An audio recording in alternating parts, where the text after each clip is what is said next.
Ahí va. Bueno, como les estaba comentando, ya es la última clase, vamos a ver lo que son sistemas de refrigeración, básicamente lo que son una introducción de lo que es la teoría, algunos criterios, algunas pautas para el proyecto. Todo esto les va a servir básicamente para lo que es la segunda parte del trabajo práctico de refrigeración. Ya habíamos visto lo que eran el análisis de carga térmica para verano, cuáles eran las consideraciones a tener en cuenta y cómo llegábamos a calcular las cargas térmicas de verano. Una vez que tenemos eso, hay que elegir cuál es el sistema que va a acondicionar térmicamente nuestro edificio, y para eso necesitamos un sistema de refrigeración que tiene en cuenta tanto la máquina que vamos a necesitar, saber cuáles son las toneladas de refrigeración que vamos a necesitar, como los ductos, los equipos terminales y todo lo necesario para tener un correcto proyecto. Entonces, ¿qué es lo que vamos a ver hoy básicamente? Bueno, en primer lugar, lo que es el ciclo de compresión, creo que ya fue mencionado en una clase anterior, pero muy por encima. Hoy vamos a ver bien en detalle cómo funciona, qué es lo que pasa en cada una de sus instancias y cuáles son cada uno de sus elementos, cómo funciona cada uno. Después vamos a hablar un poco de lo que es la psicometría y cómo entra en juego esto en lo que les acabo de decir en la segunda parte del trabajo práctico de refrigeración. Después vamos a hablar un poco de lo que son la red de conductos y los equipos terminales. Básicamente estas van a ser pautas a utilizar para salvar el proyecto que ustedes tienen.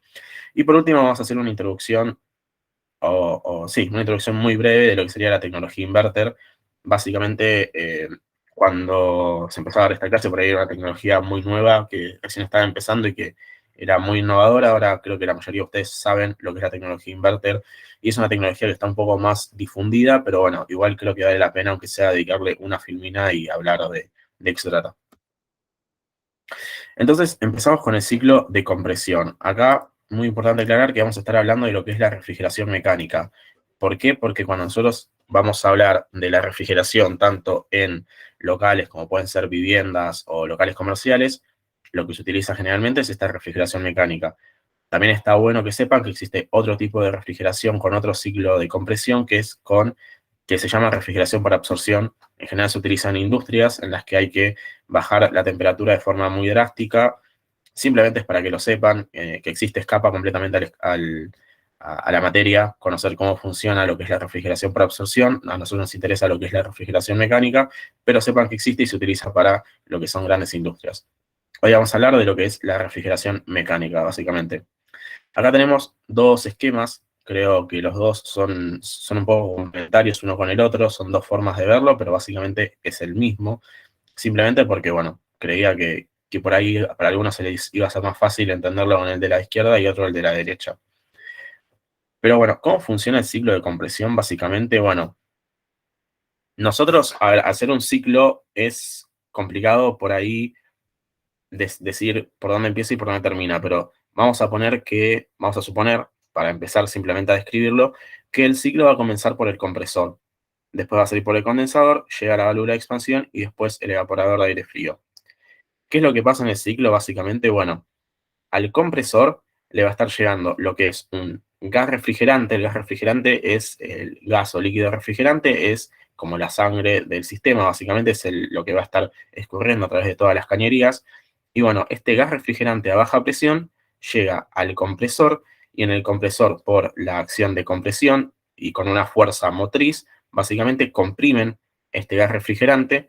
Entonces pasa de ser un gas refrigerante a baja presión a una temperatura relativamente baja a ser un gas refrigerante a alta presión y con una temperatura alta. Entonces salimos del compresor con un gas refrigerante a alta temperatura y alta presión. Y ahí pasa a lo que es el condensador.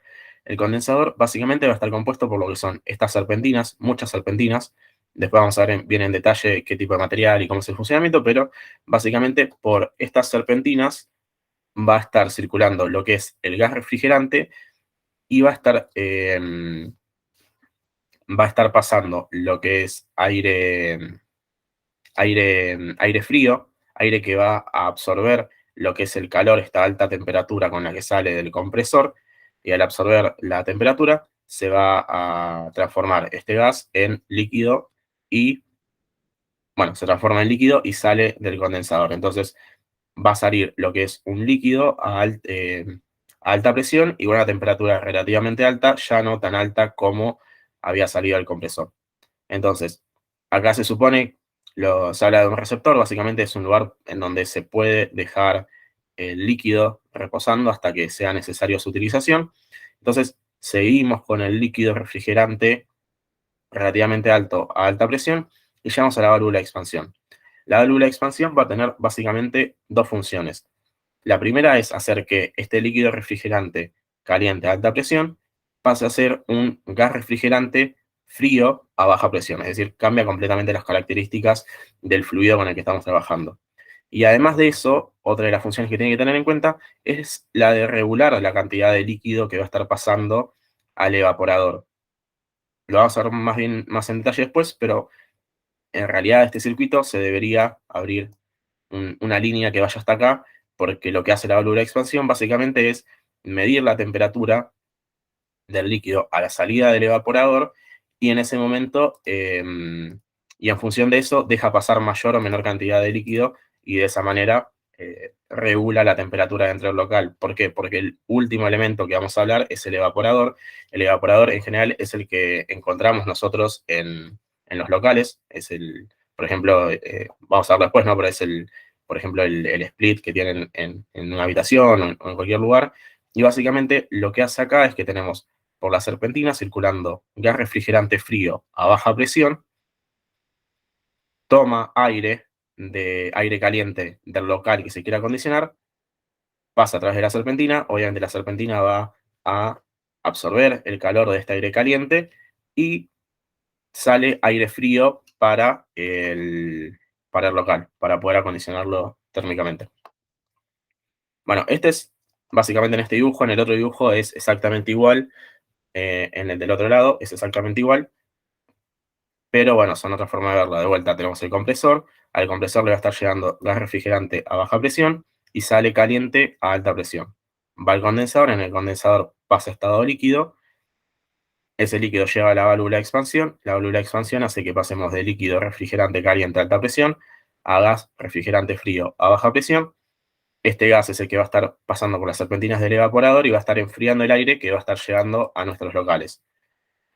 Obviamente, el gas, al absorber el calor del aire que está en el local, va a aumentar su temperatura, vuelve al compresor y se vuelve a repetir básicamente todo el ciclo.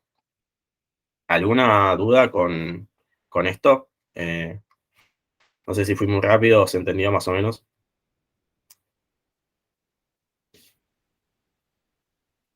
No, no, perfecto. Ok, bueno. Seguimos entonces a hablar ahora de cada una de las partes que compone el ciclo de compresión. Bueno, en primer lugar vamos a ver lo que son los compresores. Hay cuatro tipos de compresores. El primero que vamos a ver es el más común de todos, que es el compresor rotativo. En general tienen esta forma, muy posiblemente si pasan por algún local de refrigeración o lo que sea, los van a ver porque son los más utilizados. Estos elementos tienen en general una altura que va de 20 a 30 centímetros y como son relativamente pequeños, pueden estar dentro de los equipos individuales porque ocupan poco espacio y se suelen utilizar mucho en los aires acondicionados que se utilizan en las casas. Pueden soportar o lograr enfriar lo que son de 1 a 3 toneladas de refrigeración. No sé si ya habían visto con Juan Pablo, pero bueno, la tonelada de refrigeración era una de las medidas para calcular la potencia la potencia que tiene el equipo de aire acondicionado. De 1 a 3 es una potencia relativamente baja, que para una casa puede estar más que bien, pero ya para un edificio nos quedamos muy cortos. ¿Cuál es la gran ventaja que tiene? Bueno, que son silenciosos y eficientes, pero como gran desventaja se podría pensar que no, si tenemos un local muy grande o un edificio o algún lugar a acondicionar que sea demasiado grande, bueno, ya no van a funcionar. Y como son, bueno, básicamente acá podemos ver un corte del elemento y acá lo vemos en planta. ¿Qué es lo que tenemos? Bueno, va a estar entrando gas. Acuérdense que al compresor va a estar entrando gas a baja presión y va a estar saliendo gas a alta presión. ¿Cómo lo logra? Bueno, acá podemos ver que se tiene lo que es un eje del motor y un rotor. Este rotor va a estar girando excéntricamente va a estar girando excéntricamente acá adentro Y además se tiene lo que es una paleta deslizante o paleta separadora, que básicamente lo que hace es separar, no se despega nunca del rotor y hace que tengamos dos secciones dentro del elemento. Ven que tenemos una sección acá y otra sección acá. Entonces, ¿qué es lo que pasa básicamente?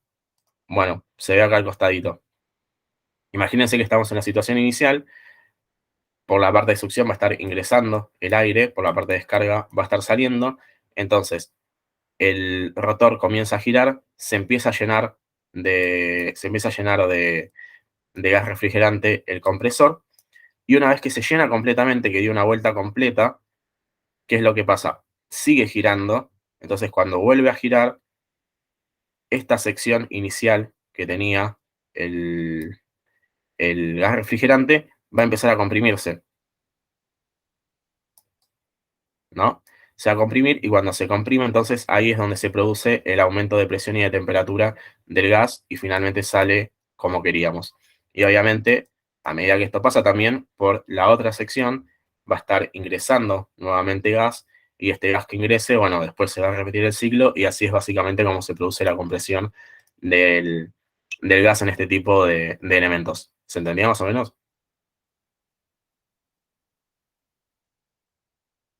Sí, se entendió. Ok. Bueno, después tenemos lo que son los compresores de tipo alternativo. Estos son un poco más sencillos de ver.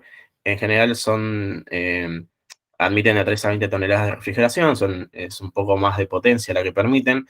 Se suelen llamar a pistón y aparece lo que es la clasificación de abierto o hermético, que vamos a volver a ver después que se repite, que básicamente lo que quiere decir es, como podemos ver, a ver, ¿qué es lo que sucede en este tipo de compresores? Tenemos un pistón.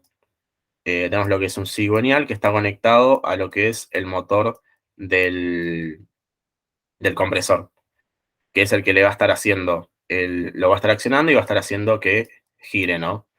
Entonces, en los que son de tipo abierto, el motor y el elemento que va a estar girando o que va a estar accionando el pistón se encuentran en dos elementos separados, es decir, el motor se encuentra por afuera de lo que sería el compresor. En cambio, en los que son herméticos, el motor el motor se encuentra dentro del compresor. Entonces, ¿qué es lo que pasa básicamente? Bueno, en los que son abiertos, que tenemos el motor por fuera del compresor, es mucho más fácil para lo que es una especie, para hacer el mantenimiento, porque tenemos el motor a mano y en el caso de que ocurra algún problema o suceda algo, bueno, podemos ver el motor directamente. ¿Cuál es la gran desventaja que tiene? Que obviamente para conectar el elemento, el cigüeñal este que está uniendo el pistón con el motor, en algún momento eso va a tener que pasar desde adentro del compresor hacia afuera del compresor y llegar al motor. Entonces, en ese lugarcito que esté pasando de adentro a afuera del motor, hay que tener especial cuidado que no se produzca ninguna pérdida, porque si no, obviamente, no va a ser eficiente nuestro sistema. Y y el otro problema que trae eso, obviamente, es que si está todo en el mismo eso es para el abierto, ¿no? Ahora en el hermético, que está todo adentro del compresor, tiene como positivo que el mismo líquido refrigerante va a estar enfriando el motor, entonces eso lo ayuda a que la vida útil sea un poco mayor, pero como dijimos recién, en el caso de que haya que hacer algún tipo de mantenimiento, bueno, se va a complicar. Entonces, bueno, simplemente son dos tipos, después pueden elegir en función de eso a ver cuál les conviene para su sistema. ¿Cuál es la gran desventaja de los compresores alternativos? Bueno, que son muy ruidosos. Entonces, eso en general los deja fuera de, de selección muchas veces porque son muy ruidosos, pero bueno, en el caso de que no moleste el ruido, pueden llegar a tener una buena capacidad de refrigeración, entonces no molestaría.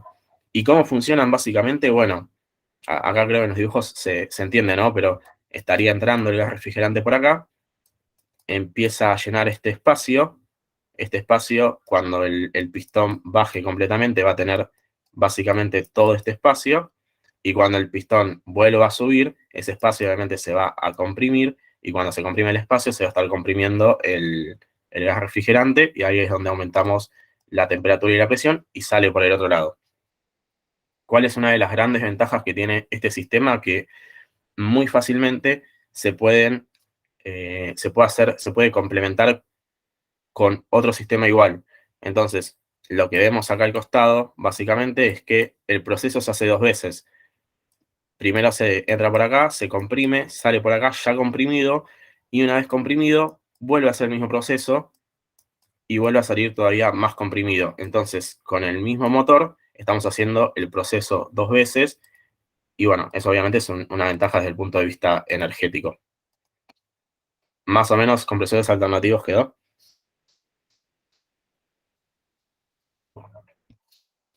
Sí, sí. Bueno. Después tenemos los compresores axial-helicoidales o a tornillo. Si llegan a pedir estos o a hablar y hablan de compresores axial-helicoidales, muy posiblemente no sepan de qué es. Son muy conocidos comercialmente como a tornillo. Básicamente tienen esta forma, los van a ver, los van a ver en los lugares que aparezcan, tienen esta forma.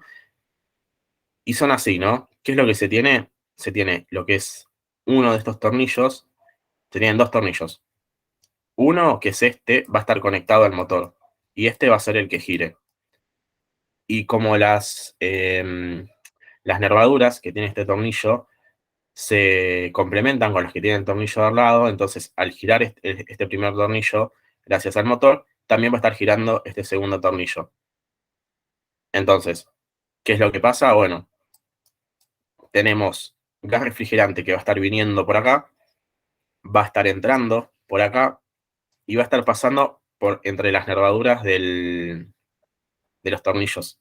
¿Y qué es lo que sucede? Que bueno, que el paso entre las nervaduras va a estar disminuyendo a medida que nos acercamos a la salida. Entonces, el espacio es entre las nervaduras va a estar disminuyendo, y al disminuir básicamente va a estar disminuyendo el espacio por el que puede pasar el gas, y se va a estar comprimiendo, y ahí es donde se produce la compresión y el aumento de la temperatura y de la presión. ¿Qué es lo que sucede con estos compresores? Bueno, son muy silenciosos y muy eficientes.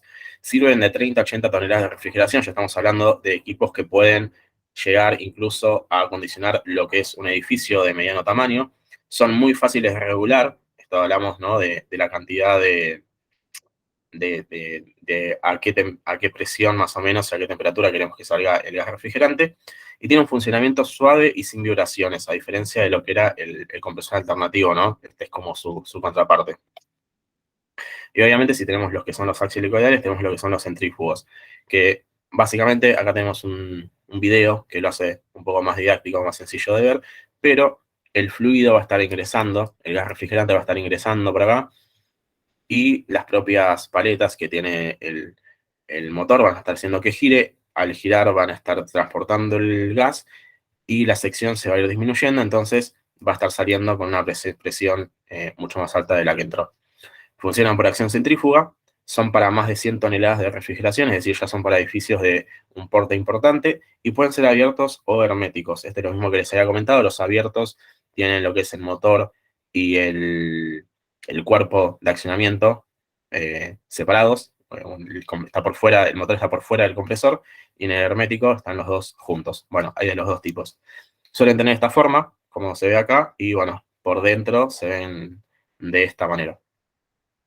Y bueno, esos son los cuatro tipos de compresores, básicamente. Los centrífugos, los a tornillo, los alternativos y los rotativos. Bueno, una vez que terminamos con lo que es el primero de los elementos de este ciclo de refrigeración, pasamos a lo que son los condensadores.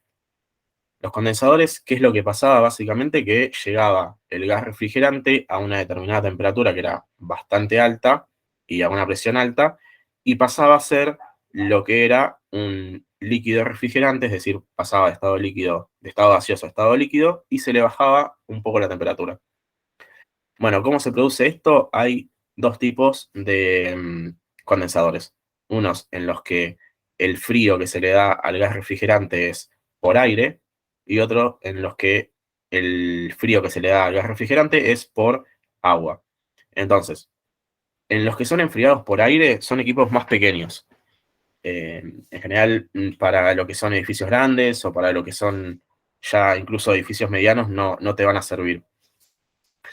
El enfriamiento se puede hacer de manera natural o forzada. Esto la verdad que existen lo que son los enfriados de manera natural, pero imagínense que lo que tiene que hacer el aire es enfriar el líquido refrigerante y el aire que vamos a estar usando básicamente para enfriar el líquido refrigerante es el aire que está en el exterior. Y ese aire exterior tiene una determinada temperatura, entonces es muy difícil que funcione de manera natural. Existen, lo mencionamos, pero en el 99% de los casos, este tipo de equipos es con ventilación forzada. ¿Qué quiere decir? Que, bueno, que hay un ventilador, o ventiladores, bueno, como se puede ver acá, hay ventiladores que van a estar absorbiendo el aire exterior, y ese aire exterior es el que van a estar tirando a las serpentinas por la que está pasando el gas refrigerante, y lo van a estar enfriando para que pase de estado líquido. ¿Cuál es una de las grandes ventajas? Que no necesitan mantenimiento. ¿Por qué hablamos del mantenimiento en este tipo de elementos? Bueno, porque los enfriados por aire tienen, a diferencia de los que son enfriados por agua, cuando estamos trabajando con agua, en el caso que haya alguna pérdida o haya algún problema, bueno, obviamente vamos a tener una pérdida de agua, es mucho más problemático y es mucho más difícil de hacer algún mantenimiento que si fuese aire lo que se pierde. Entonces, bueno, necesitan un menor mantenimiento, necesitan lo que es un espacio menor. Obviamente estos equipos tienen que estar ubicados en algún espacio en el que puedan absorber esa cantidad de aire, pero el espacio en general, el tamaño de los equipos es menor que uno de los enfriados por agua y tienen un salto térmico menor. En general, esto es lo que hace que en general se decanten por usar lo que son los enfriados por agua, porque el salto térmico que se produce en del gas al líquido es en general acá será de 3 a 4 grados y en nosotros enfriados por agua es de 5 a 7, 8 grados. Entonces son mucho más eficientes para lograr lo que es su tarea, los enfriados por agua. Pero bueno, en el caso de que sean lo que son proyectos de un tamaño relativamente pequeño, o sí, un tamaño relativamente pequeño, se pueden utilizar los condensadores enfriados por aire. Si no, los que se utilizan son los condensadores enfriados por agua. Son equipos más grandes, hay que tener cuidado con el mantenimiento, como les mencioné, por el tema este de que puede llegar a haber pérdidas de agua, entonces puede llegar a complicarse. El espacio necesario es mayor. Esto no es lo mismo que son equipos más grandes. ¿Por qué? Porque cuando nosotros vamos a tener equipos enfriados por agua, va a aparecer un nuevo elemento en el ciclo de refrigeración, que son las torres de enfriamiento. Ahora vamos a ver bien de qué se trata, pero muy resumidamente lo que hace es que, básicamente lo que hacen es enfriar agua. Y ese agua fría es el que van a usar para enfriar el gas refrigerante y que pase de estado gaseoso a estado líquido. Básicamente es eso. Pero bueno, estas torres de enfriamiento hay que ponerlas en algún lugar y además hay que utilizar el equipo condensador. Entonces, cuando hagamos el proyecto, hay que tener en cuenta las dos cosas a la hora del diseño. ¿Cuál es la gran ventaja? Bueno, que tiene un salto térmico mayor, lo que igual mejora la eficiencia de todo el ciclo de refrigeración. Entonces, por eso en general son los más utilizados. ¿Cómo pueden ser estos condensadores? Bueno, existen de tres tipos. Los de inmersión, los de doble tubo o los multitubulares. Los de inmersión y los de multitubulares básicamente son como la contracara uno del otro. En los de inmersión, el gas refrigerante va a estar circulando por serpentinas adentro de este elemento, ¿no? Y por serpentinas, y estas serpentinas van a estar dentro de un recinto que tiene agua fría, básicamente, agua enfriado por las torres de enfriamiento. Entonces, así es como se produce la liquefacción del gas. En cambio, en lo que son los multitubulares, lo que va a estar circulando por las serpentinas es el agua fría, enfriada por las torres de enfriamiento, y lo que va a estar envolviendo la serpentina van a ser el gas refrigerante, que pasa a ser líquido. Entonces, en lo que son los multitubulares tenemos agua fría embebida en gas refrigerante, y en lo que son los de inmersión tenemos gas refrigerante embebido en agua fría. Son las dos caras de la misma moneda, cada uno tiene sus pros y sus contras, pero la verdad es que no tiene mucha más ciencia más allá de eso, y los más utilizados en general son los de doble tubo, que son estos de acá del medio. ¿Por qué? Básicamente por el espacio que ocupan. son una especie de manguera, a diferencia de estos elementos que son un toque más grandes, más complicado de poner, de armarlo en el ciclo de refrigeración. Entonces van a hacer una manguera. Esta manguera tiene por dentro dos círculos. Tiene un círculo interior y un círculo exterior. Por el interior va a estar circulando lo que es agua fría. El agua fría que va a estar volviendo de la torre de refrigeración. Y por la cañería exterior va a estar circulando el gas refrigerante. Entonces el gas refrigerante está en todo momento en contacto con lo que es el agua fría y a medida que circule por esta manguera va a estar pasando a estado líquido.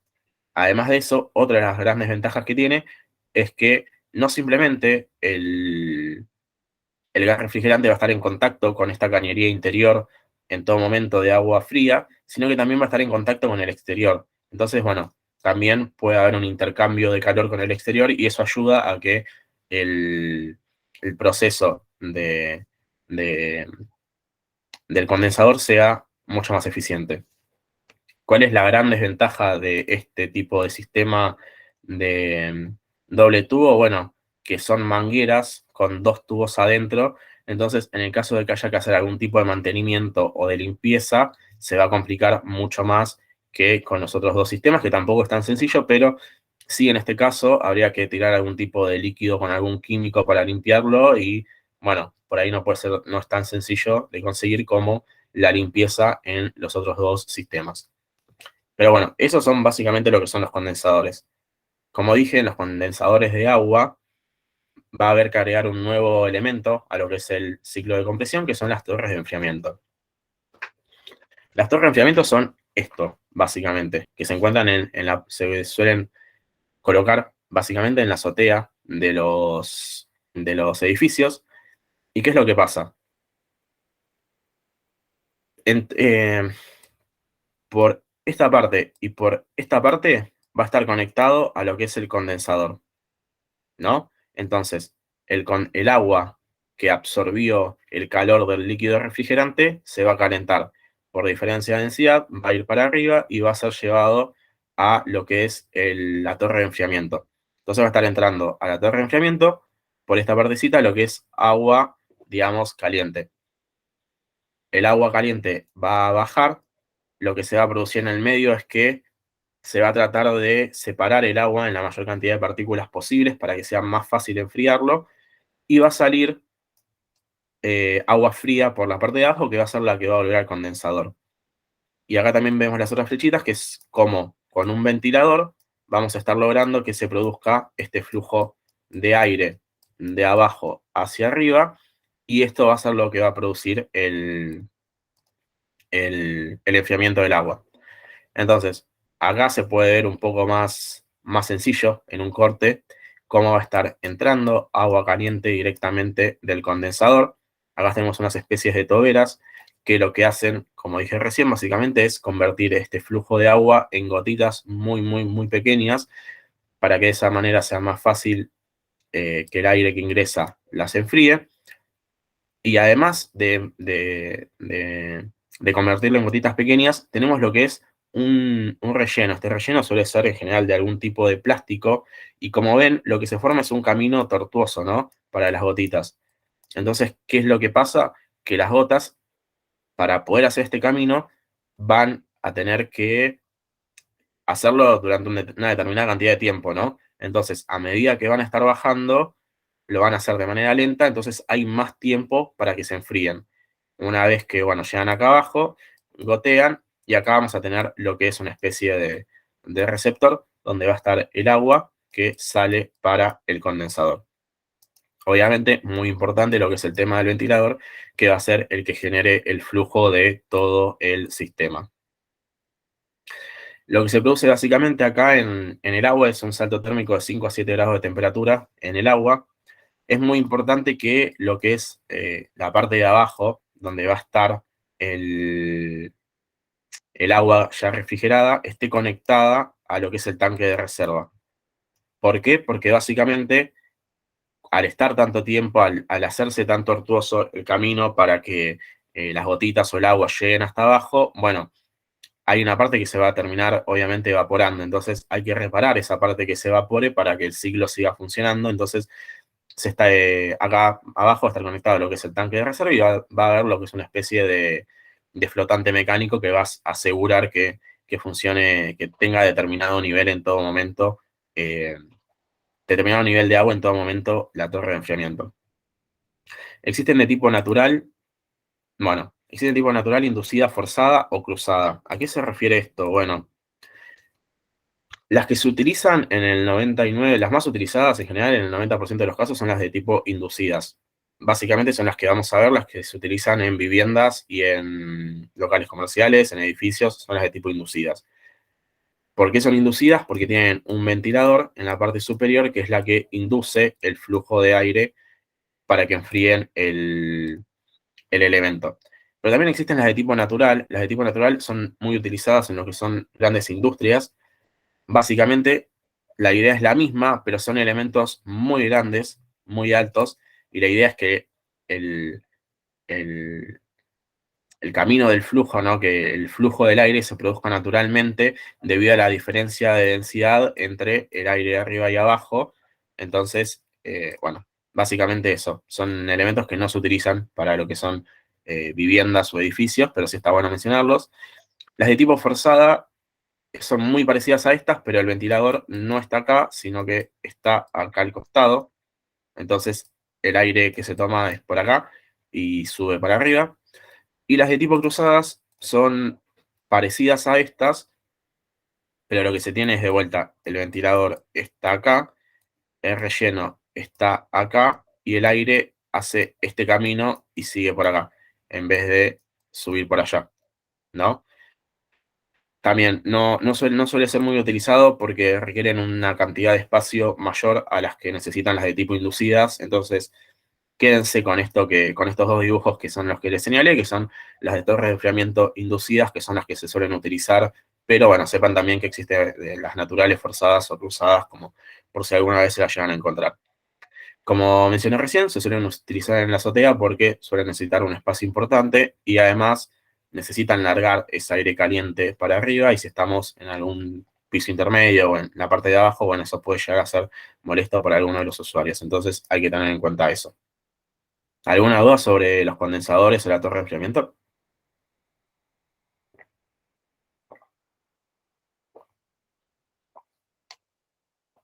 ¿Hay alguien ahí todavía? Sí, seguimos acá, no hay dudas. Ok, buenísimo. Bueno, el último de los elementos que habíamos, no, perdón, el tercero de los elementos que habíamos hablado era la válvula de expansión. Acá podemos ver básicamente cómo funcionan, por si no se acuerda, pero a la válvula de expansión venía líquido del condensador y de la válvula de expansión iba a estar saliendo lo que es el gas refrigerante frío a baja presión. Este iba al evaporador y en el evaporador se intercambiaba calor con el aire del local y salía al local lo que es el aire ya enfriado. ¿Qué está bueno de este dibujo? Que se puede ver que la válvula de expansión no está simplemente conectada al evaporador, sino que también está conectada a lo que es la salida del evaporador. ¿Por qué? Porque cómo funciona este sistema te dice que en función de, por acá adentro, o sea, acá adentro de este bulbo, de esto que estoy mostrando acá, tiene un líquido refrigerante, un líquido con unas características muy parecidas al líquido refrigerante. Entonces, esa es la forma en la que están midiendo la temperatura con la que sale el líquido del evaporador.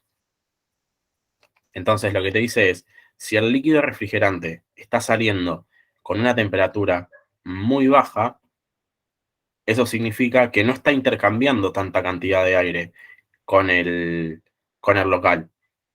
Porque, o sea, si acá estaba frío y acá sale frío, entonces acá no intercambió nada de aire con el local. Entonces, si no intercambió nada de aire con el local, estamos mandando demasiado frío al local, por ahí vamos a hacer que mandar menos líquido refrigerante y no hace falta acondicionar tanto. Entonces, básicamente midiendo la temperatura y si fuese al revés, si sale con mucha temperatura, lo que quiere decir es que intercambió mucho calor por lo tanto se necesita enviar más caudal de líquido de gas refrigerante para que se acondicione mejor el local. Entonces, lo que se mide acá es la temperatura a la que sale el líquido refrigerante, si es muy frío o muy caliente.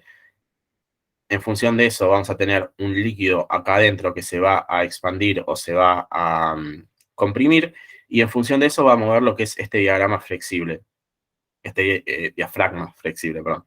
El diafragma flexible. Este diafragma flexible se va a mover entonces en función del líquido para arriba o para abajo, va a mover lo que es este resorte de presión, y este resorte entonces va a dejar pasar una mayor o una menor cantidad de gas refrigerante, o bueno, líquido refrigerante en un primer momento.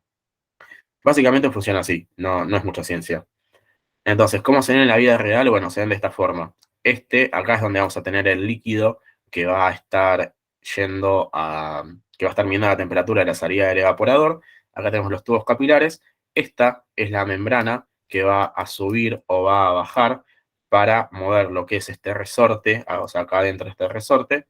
Entonces, en función del movimiento de la membrana, va a permitir pasar mayor o menor cantidad de gas refrigerante para que se enfríe más o menos el local que vamos a acondicionar. Acá, bueno, tenemos la misma imagen, pero con un corte, básicamente, como para que vean cómo se ve por adentro. Por acá va a estar entrando el líquido y por acá va a estar saliendo el gas refrigerante. Una consulta, Martín. Sí. Cuando dijiste la válvula de expansión, habías dicho que tenía dos funciones. Sí. La regular caudal y la otra es que cambie característica del líquido porque pasa a menor presión. Exacto. Que pasemos de un líquido caliente a determinada presión, a alta presión, a un gas refrigerante frío a baja presión. Ok, perfecto. Gracias. No, entonces, bueno, básicamente todo esto sucede acá dentro de la válvula de expansión. Las más usadas son las termostáticas, que son estas que les acabo de explicar, pero también existen las de tipo eléctricas, que, bueno, en vez de utilizar este bulbo, lo que hacen es tener acá una medición eléctrica de lo que es la temperatura de la salida del evaporador, y básicamente lo que tratan de hacer es que sea más eficiente la cantidad de caudal que le vamos a estar entregando al evaporador. Simplemente es eso, no hay mucha diferencia, y por lo tanto, como suelen ser por ahí un poco más costosas y no tienen como una gran ventaja por sobre las termostáticas, todavía se sigue siendo lo más utilizado lo que son las válvulas termostáticas. También existen otros tipos de válvulas completamente distintas que no son parecidas a estas. O sea, las eléctricas son como estas que les expliqué, pero eléctricas. Existen otro tipo completamente distinto que se llaman de tubo capilar, que se utilizan para equipos muy pequeños, de 1 a 2 toneladas de refrigeración, que también simplemente sepan que existen, pero lo que nos interesa que conozcan y que sepan cómo funcionan son las válvulas de expansión termostáticas, porque son las que posiblemente se vayan a encontrar el día de mañana. La última parte de lo que es el ciclo de refrigeración es la unidad evaporadora. ¿Qué es lo que pasa en la unidad evaporadora? Bueno, íbamos a tener el gas refrigerante frío circulando por las serpentinas, iban a tomar aire del local, lo iba a enfriar y lo iba a mandar de vuelta al local. Entonces, por ejemplo, acá traje un dibujo donde se puede, para que esto es lo típico que se puede tener en un local, en una casa básicamente, y acá es donde se tienen las serpentinas del evaporador. Por acá va a estar absorbiendo el aire y por acá va a estar mandando el aire frío para refrigerar el local. En general, lo que es la unidad evaporadora se encuentra en lo que es el equipo terminal para poder enviar directamente el aire lo más frío posible y de la manera más directa. No hay mucha más ciencia. Sí mencionar que dentro, a ver, lo que son las serpentinas que conforman, por las que va a estar viajando el líquido refrigerante, el gas refrigerante en este caso, son de cobre y van a tener aletas de cobre y aluminio. ¿Por qué? Porque al ser buenos conductores van a captar el calor del aire de manera más rápida y va a llegar más directa al gas refrigerante, entonces el proceso se hace de manera más eficiente, básicamente eso. Y hay que tener cuidado con la velocidad, básicamente, ¿cómo se llama? De la que se toma el gas, perdón, con la velocidad de la que se toma el aire. ¿Para qué? Para que efectivamente se enfríe, porque si el aire pasa de manera muy rápida, no va a lograr enfriarse todo, entonces no va a estar cumpliendo su cometido. Pero bueno, esta es básicamente la unidad evaporadora, no tiene mucha más ciencia. Lo último que vamos a ver del ciclo de refrigeración es lo que es el líquido refrigerante.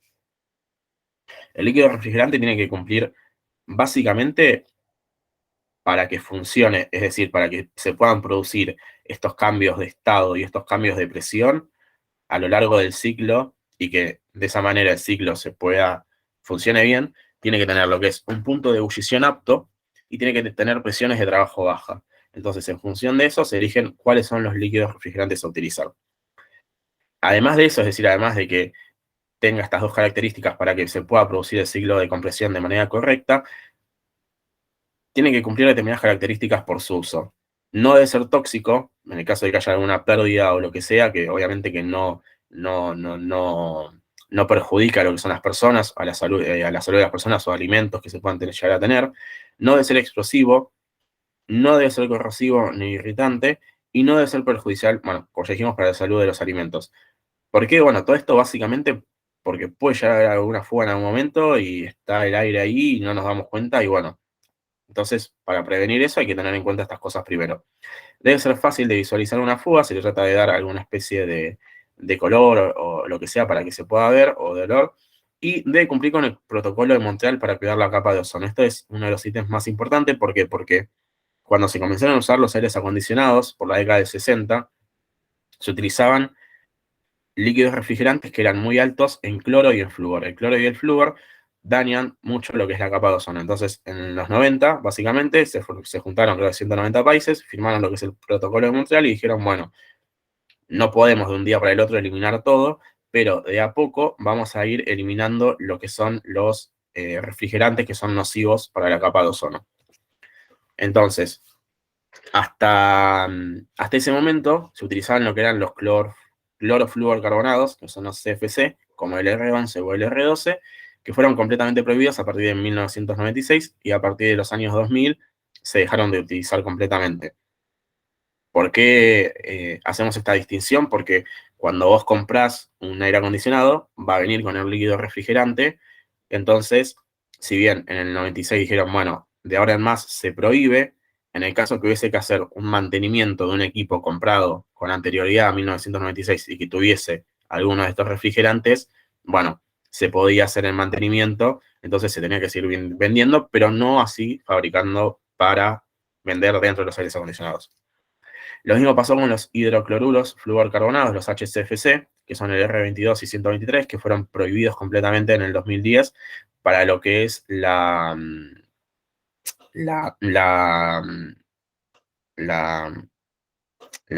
venta dentro del aire acondicionado, pero sí se siguieron utilizando, se siguieron vendiendo hasta el 2015, donde ya ni siquiera se podían utilizar para lo que era mantenimiento.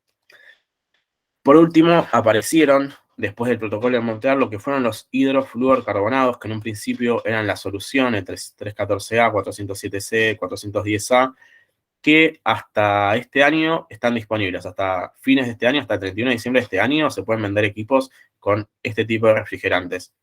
Pero después del 31 de diciembre de este año, no se pueden vender más equipos con este tipo de refrigerantes, pero sí se pueden llegar, se van a seguir creando. ¿Por qué? Porque para el caso de mantenimiento o lo que sea, bueno, se dan 5 años más de changüí, básicamente. Estos refrigerantes habían nacido como los refrigerantes verdes que venían a salvar la capa de ozono, porque tenían un menor PCA. PCA es una medida de impacto sobre la capa de ozono, que básicamente está regida por lo que es la cantidad de cloro y de flúor. Bueno, estos eran refrigerantes con un menor PCA de lo que era el HCFC o el CFC, igualmente son bastante dañinos, entonces ya quedaron prohibidos, y ahora lo que se están usando son gases alternativos. Uno de los que se creó son los A2L, que básicamente tienen PCA casi nulo, o también hay otros que están, por ejemplo, con base en amoníaco y tratan también de tener un PCA lo más bajo posible.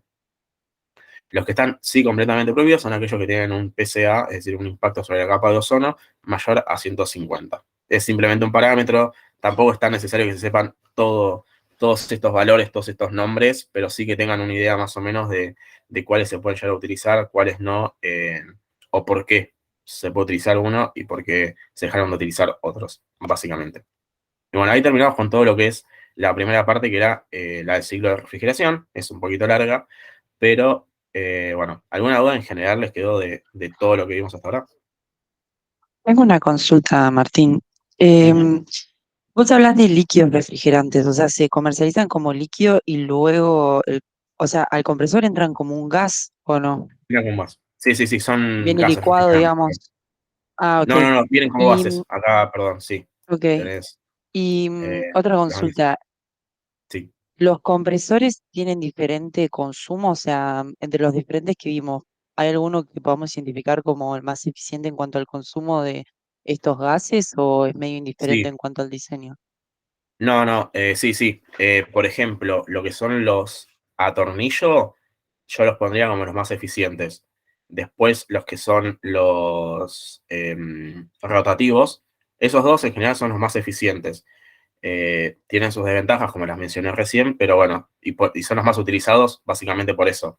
Después están los alternativos y los centrífugos, que son menos utilizados, son menos eficientes, son más ruidosos, pero bueno, por ahí, para lo que son trabajos intermedios o para trabajos muy grandes, ya sí o sí tenés que usar esos porque no hay otra forma de salvarlos. Bárbaro. Y última, Sí, sí, capaz bueno. que es un detalle, pero para almacenar estos gases, o sea, cuando dimensionemos la instalación, ¿hay que tener en cuenta un espacio para estos tanques del gas o cuál es más o menos el volumen en el que vienen? Mira, esto así, yo justo el otro día iba a sacar una foto y lo iba a traer, voy a ver si para el cuatro que viene lo hago porque está buena la pregunta. No son muy grandes, ¿eh? O sea, esto tendrá 50 centímetros, ponele, y esto va a tener 20, estos tubos. Y estos son los Ah, diámetros en los bárbaro. que se comercializa. Así que no ocupan mucho espacio.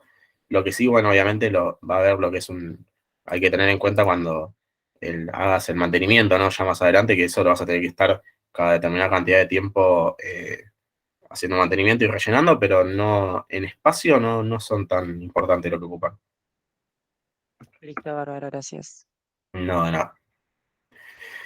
Bueno, pasamos a una parte de psicometría, que esto es lo que les interesa a ustedes, básicamente para lo que es la parte de trabajo práctico, la segunda parte de trabajo práctico. La psicometría es una ciencia que estudia las propiedades del aire húmedo, que es el aire seco más el vapor de agua. Entonces, ¿qué es lo que dice? Bueno, en función de las necesidades de las personas, de la tecnología disponible y del medio ambiente en el que nos encontremos, hay que lograr que las personas estén con el confort o bienestar más adecuado.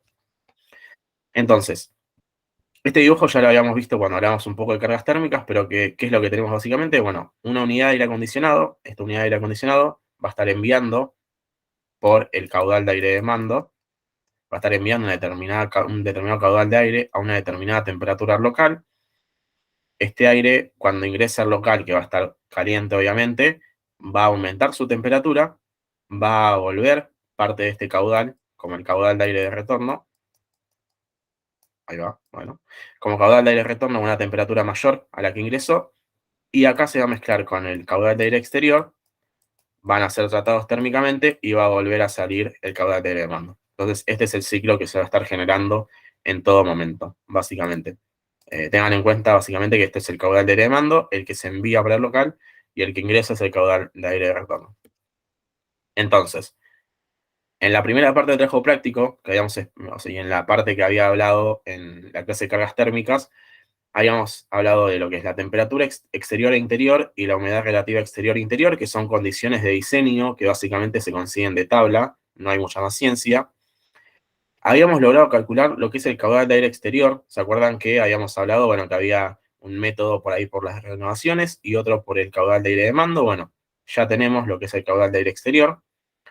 El calor sensible y latente efectivo son valores a los que llegamos cuando hacemos la suma de lo que son las cargas térmicas, las ganancias o pérdidas de cargas térmicas en la tabla. Y después el factor de bypass. Acuérdense que el factor de bypass hablaba un poquito de que o sea, acá vamos a tener una serpentina, ¿no? Por la que va a estar circulando el líquido refrigerante y por acá va a estar entrando aire del exterior, aire del interior y necesita ser tratado para salir afuera. Lo que te dice básicamente el factor de bypass es que hay una parte de este aire que está volviendo, que no va a estar volviendo a una temperatura tan baja. Entonces, por ahí no es necesario que pase directamente por la serpentina, sino que se puede bypassear y encontrar con el aire efectivamente tratado más arriba del sistema y salir como un caudal de aire de mando. Y esto básicamente nos va a traer lo que es un ahorro energético y bueno, es una ventaja importante que nos da este tipo de sistemas. Entonces, todo esto nosotros ya lo tenemos. Ahora, ¿qué es lo que queremos calcular? Bueno, nos quedan calcular 6 cosas. Lo primero de todo es la temperatura de rocío de la unidad acondicionadora de aire. Esto es la temperatura que van a tener en la superficie la serpentina que va a estar enfriando el local, ¿no? Entonces, habíamos dicho que acá adentro iba a haber una serpentina que es la que va a estar atravesando el aire que se quería tratar. Bueno, la temperatura en la superficie de esta serpentina es la temperatura de rocío. Vamos a tener lo que es el caudal de aire de mando hacia el local y la temperatura de aire de mando. Entonces vamos a tener acá lo que es el caudal de aire de mando, que va a ser el que vamos a estar enviando en el local, y la temperatura de aire de mando. Además de eso, tenemos lo que es el caudal de aire de retorno y la temperatura a la entrada de la unidad acondicionadora de aire, que lo podríamos pensar como una temperatura de retorno, ¿no? Entonces vamos a tener T3 y caudal de aire de retorno. Y bueno, acá tenemos T5. Y por último, hay que calcular lo que es la potencia frigorífica. Esto es a lo que queremos llegar. La potencia frigorífica es la que nosotros, una vez que la tengamos, vamos a ir a los folletos, vamos a buscar en los fabricantes qué tipo de equipo puede llegar a suplir la potencia frigorífica necesaria del equipo del local que necesitemos. Entonces, ¿qué es lo que tenemos que buscar? El caudal de aire de mando, la temperatura a la que sale el aire al local, el caudal de aire de retorno, la temperatura a la que vuelve, la temperatura de rocío de la unidad, y con todo eso, finalmente vamos a calcular la potencia del aire que necesitamos. ¿Cómo vamos a hacer esto? Bueno, nos vamos a basar en lo que es el diagrama psicométrico de Carrier para una presión de 760 miligramos de coso. Entonces, básicamente lo que tenemos acá es, acá vamos a tener lo que son las temperaturas, acá vamos a tener lo que son las humedades, acá vamos a tener lo que es una escala de factor de calor sensible. Y acá, muy importante, vamos a tener estos elementos verticales, sí, estos elementos rectos que ven acá, que se llaman entalpías, que son muy importantes y que van a ser como lo último que necesitamos para obtener finalmente la potencia de nuestra máquina. Y también aparece un punto que es particular de este tipo de diagramas, que es el punto de aire de mezcla, que bueno, es un punto particular del diagrama, básicamente. Y bueno, también tenemos lo que son las curvas, bueno, la curva de acá es la curva de saturación y acá vamos a tener otras curvas con distintas humedades. Entonces, primer parámetro a determinar, la temperatura de rocío en la unidad acondicionadora de aire. ¿Cómo se hace? Bueno, vamos a tener lo que es la temperatura interior con la humedad interior, temperatura interior, obtenemos el punto 2. Temperatura exterior, humedad exterior, obtenemos el punto 1.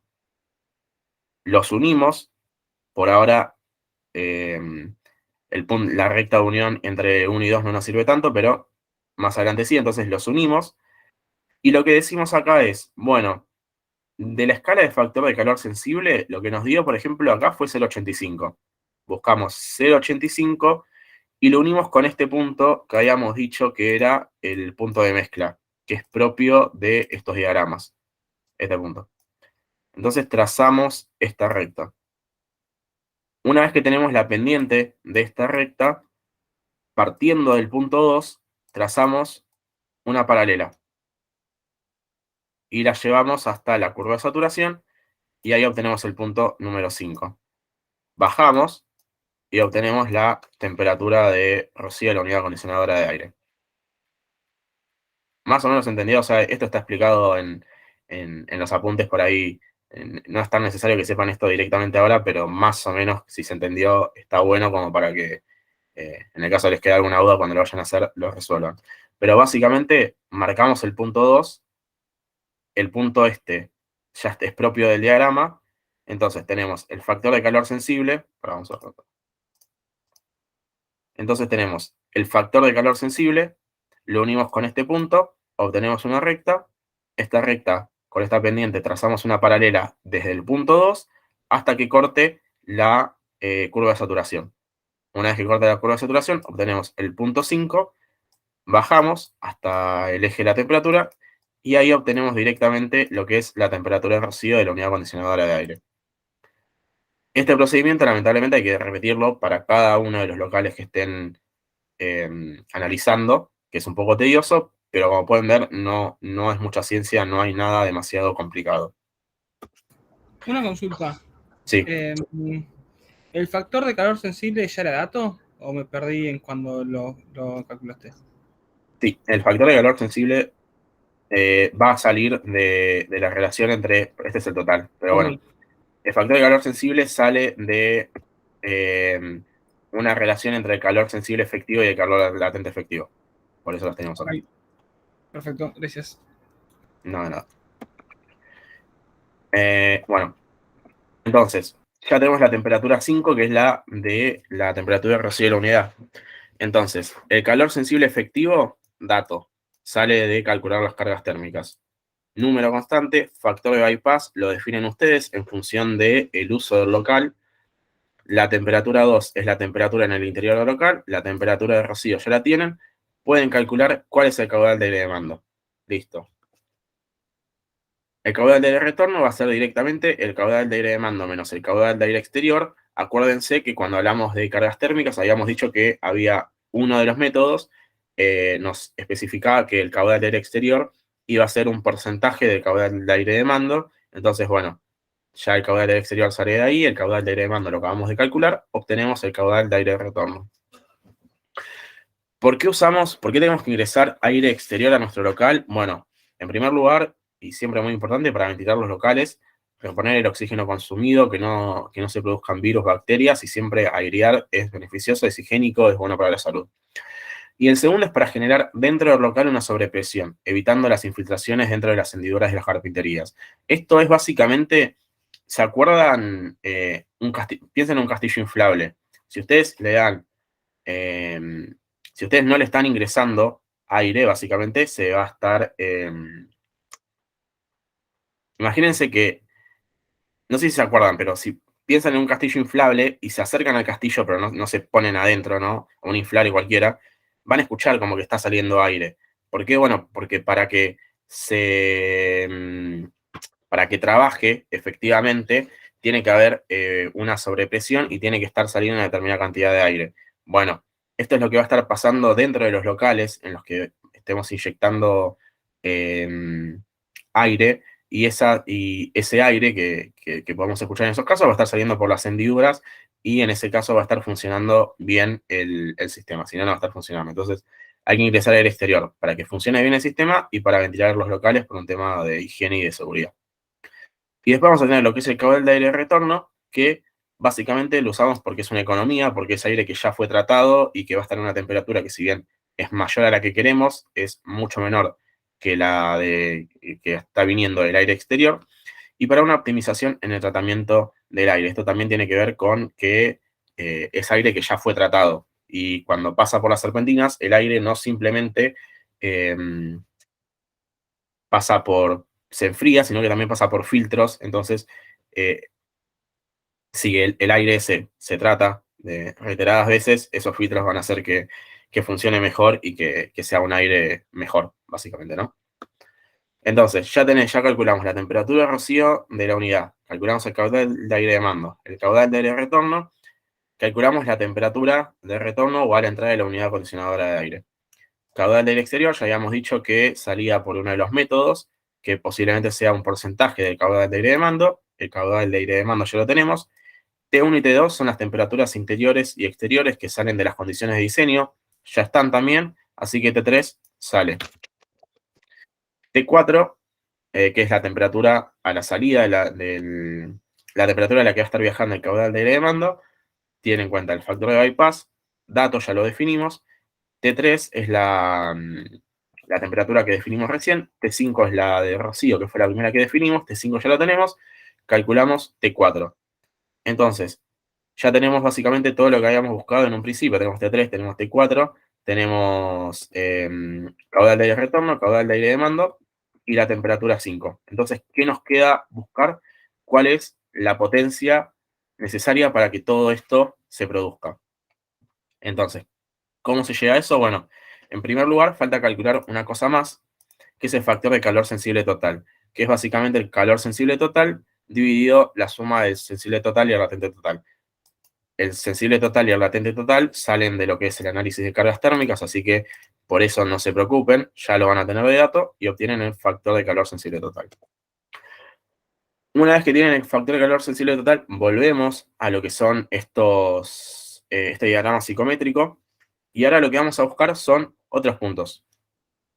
El primero de todos es el punto 3. ¿Cómo obtenemos el punto 3? Bueno, buscamos la temperatura 3 en este eje, que ya la habíamos encontrado, la calculamos recién, bueno, la buscamos en este eje, y subimos hasta el punto donde corta la unión entre la recta del punto 1 y el punto 2. Y ahí obtenemos el punto 3. Una vez que tenemos eso, lo que se hace básicamente es, bueno, a ver, capaz acá se ve mejor, bueno, no se ve mejor. Lo que hacemos básicamente es trazar una recta entre el punto 3 y el factor de calor sensible total, que es el que habíamos calculado antes, y obtenemos así una recta con una determinada pendiente, que después la cruzamos, la enviamos hasta con una determinada pendiente.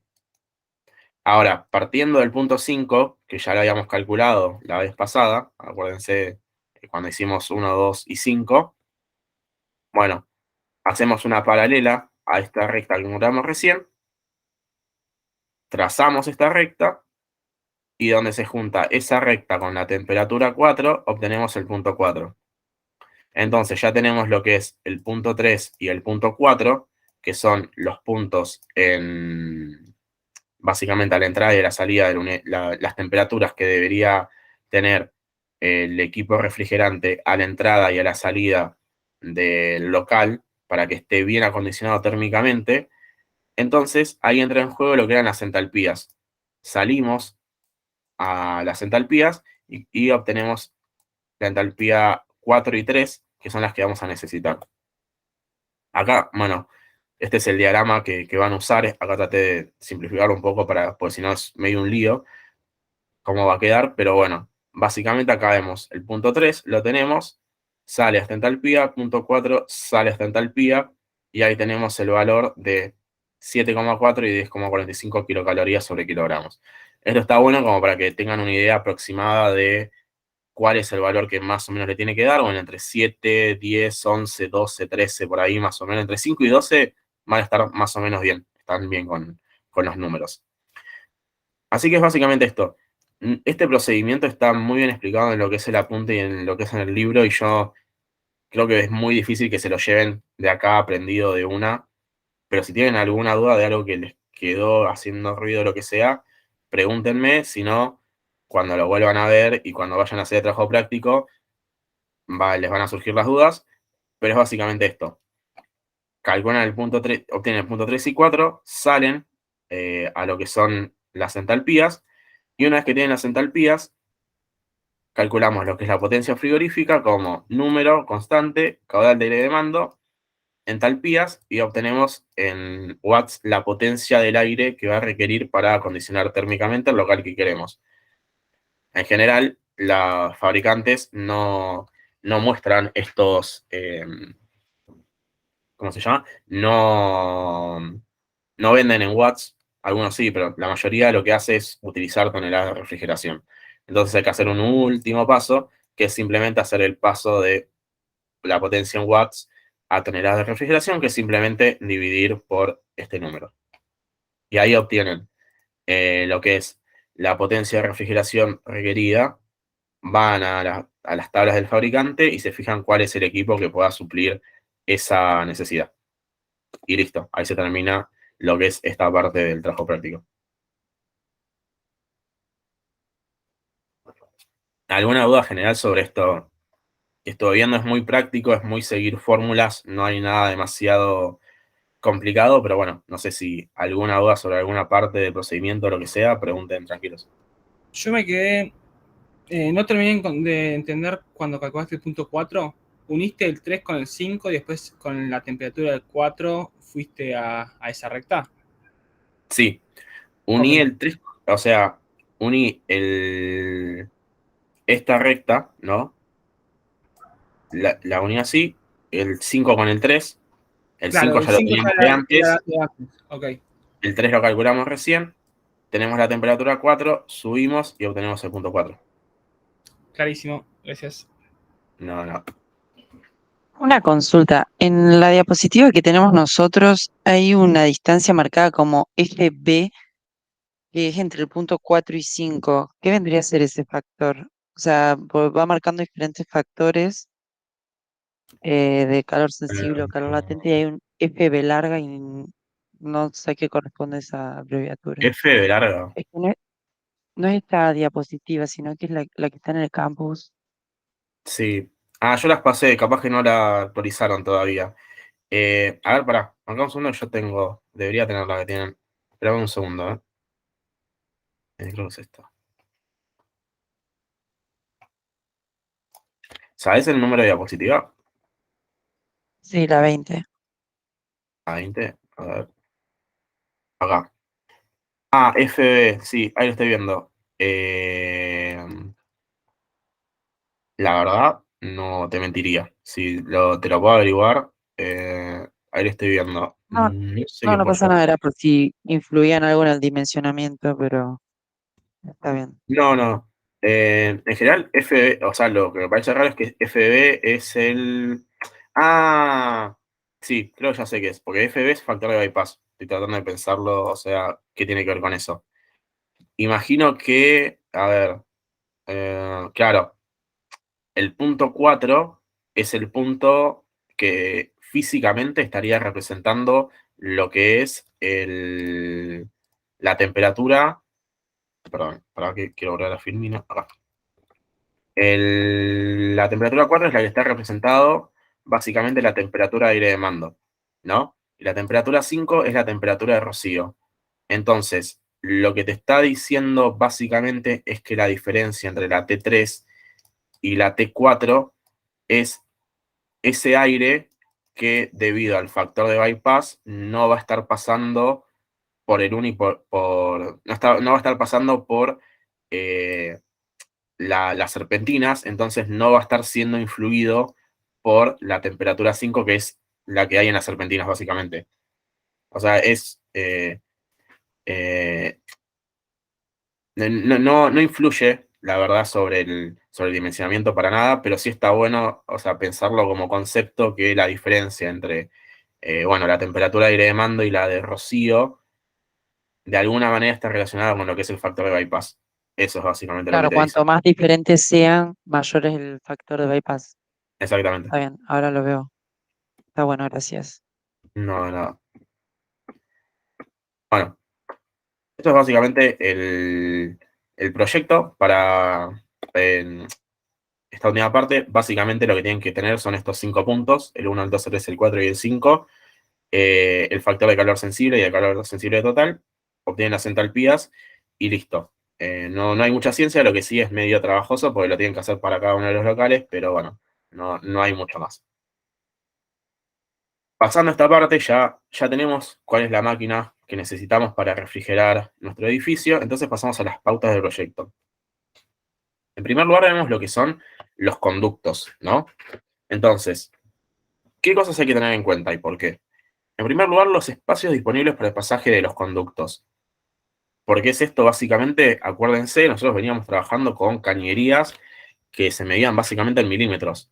Y acá vamos a estar trabajando con cañerías que incluso podrían llegar a tener 1 metro de ancho o de alto. Entonces, si nosotros tenemos que ver como proyectistas en qué parte o por qué parte del edificio podrían ir estos ductos para molestar lo menor posible y para que haya espacio para todo, ¿no? Entonces, bueno, pasa a cobrar mucha importancia por dónde van a ir estos ductos.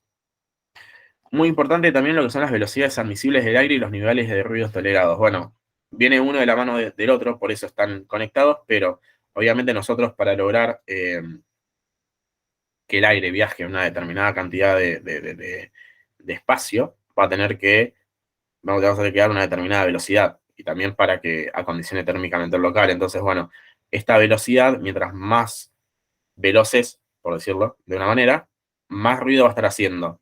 Entonces, hay lugares en donde eso no interesa y hay lugares donde sí interesa. O sea, en un cine, el ruido pasa a ser molesto. En cambio, en una fábrica, si vos le estás inyectando una velocidad importante, la verdad que no te cambia nada que haya mayor o menor velocidad. Pero bueno, eso hay que tenerlo en cuenta.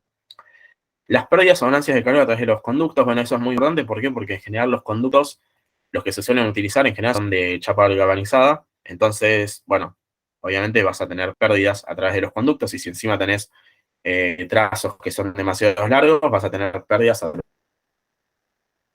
llegue al local que efectivamente querés acondicionar. Entonces, bueno, tenés que ver cómo aislás efectivamente estos elementos para que esas pérdidas sean, o ganancias sean lo menor posible.